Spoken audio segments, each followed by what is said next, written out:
And then if you want to cover up a bruise, you obviously put foundation first, concealer, and then on top of that, I used a bruise kit. Not a bruise kit; it's a theater makeup kit, a color correction kit. But I called it my bruise kit. And let me, I use this, I think, in opening statement, and it's Defendant's Exhibit 155. If you could by the microphone, please. Oh. We can't hear you. There you go. May I approach the witness to? That's what you could show counsel.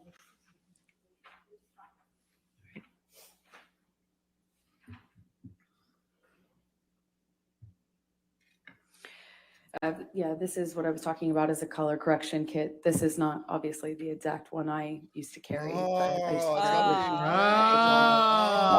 to it's a little bit more purple with cube. And sometimes the kits are 3 colors. You can get them in 3 or 4 colors. Sometimes they have even more. But the idea is that you want to counteract whatever color you're working with on the bruise. So the first day of bruising, the immediate is red. Red is what shows up right away. So you want to go with the opposite on the color wheel by dabbing on a bit of the green or something to counteract the red.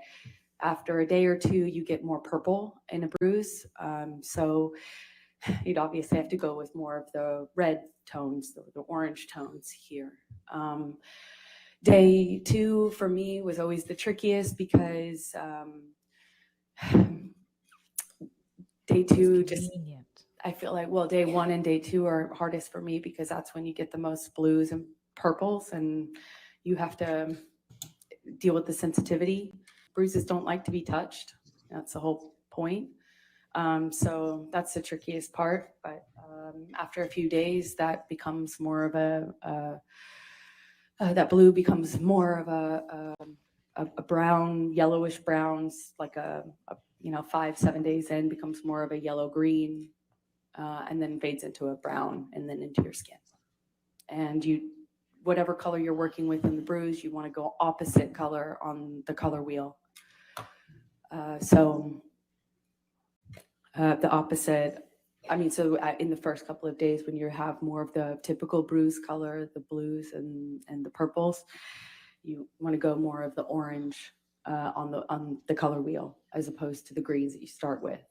And then it progresses from there. I also noticed that bruising on your face tends to heal a lot faster than, at least for me, it was faster healing than bruises on my body, or at least it seemed like that to me.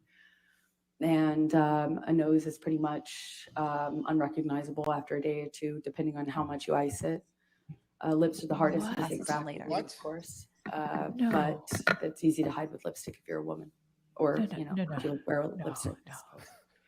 We heard some testimony of people. Nurse Liz, you've been holding out on me. May 21st, Broken noses can be healed completely in a saying that day. you didn't wear a stitch of makeup. Oh, was that true? If you have enough ice, who knew? Who knew? They just don't know what they're talking about. Also, makeups are some of the fastest healing things on the body.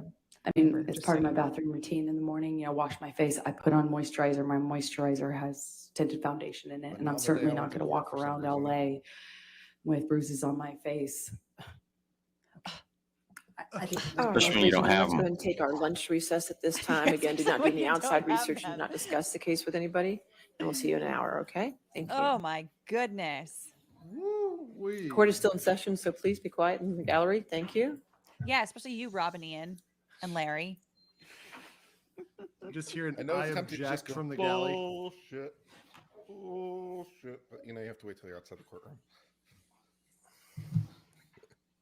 Yeah. Oh, my goodness. Where are the day 2 photos of the color changing bruises? Under oath and testifying, you cannot discuss this case to include with your attorneys, okay? In your testimony. All right. Let's come back then at 1:40. Okay. All right. Thank you. No signs of broken noses 1 or 2 days after if you ice it enough. Good. So they can't ask her on cross to correct a bruise because that's just going to be very, very prejudicial.